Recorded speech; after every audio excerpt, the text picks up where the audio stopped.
বেগমপুর নামে একটি গ্রাম ছিল, যেখানে সবাই আনন্দে দিন কাটাচ্ছিল। গ্রামে সব সময় খুশির পরিবেশ থাকতো। হঠাৎ একদিন গ্রামে এক গুন্ডা আসে। সে গ্রামের মানুষদের ওপর অত্যাচার করতে থাকে, তাদের টাকা পয়সা সব লুট করতে থাকে। গ্রামের পুলিশও এমনকি সেই গুন্ডাদের খুব ভয় পেত। সে নিরুপায় ছিল, সে গ্রামের মানুষদের কোনো সাহায্য করতে পারে না। একদিন গ্রামের সবাই ঠিক করলো তারা জমিদারের কাছে গিয়ে নালিশ জানাবে। কিন্তু তারা সেখানে গিয়ে দেখে এতদিন তারা যাকে গুন্ডা ভেবেছে সে আসলে আর কেউ নয়, জমিদারেরই ছেলে। সেখান থেকেও তারা নিরুপায় হয়ে ফিরে আসে। গ্রামের পাশেই ছিল ঘন জঙ্গল। গ্রামের ছোট বড় সকলেই জঙ্গলের দিকে রওনা হয় সাহায্যের জন্য। তারা চাইলে সকলেই একসাথে হয়ে লড়াই করতে পারত, কিন্তু জমিদারের হাতে ছিল পিস্তল। তারা কেউ লড়াই করতে পারেনি। তারা জঙ্গলে গিয়ে জঙ্গলের রাজা সিংহকে মিনতি করে। হে পশুরাজ, আমাদের সাহায্য করুন, বড় বিপদে পড়ে আপনার কাছে এসেছি, দয়া করুন।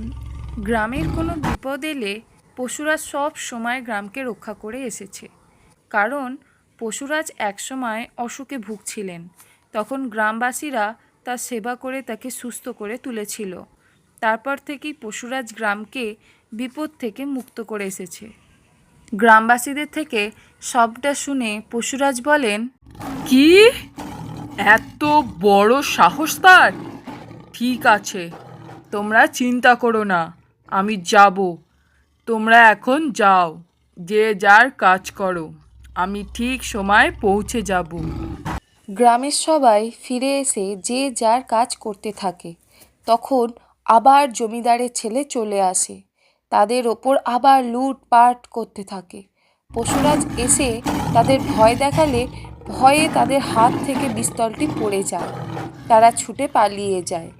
পশুরাজ তাদের পিছনে ধাওয়া করে, তাদের অনেক ছুট কাটায়। তারপর তারা আর দৌড়াতে না পেরে তারা পশুরাজের কাছে ক্ষমা চাইল। আমাদের ক্ষমা করে দিন, আর হবে না, এমন আর করব না কোনো দিন। আমার কাছে ক্ষমা চেয়ে কি হবে?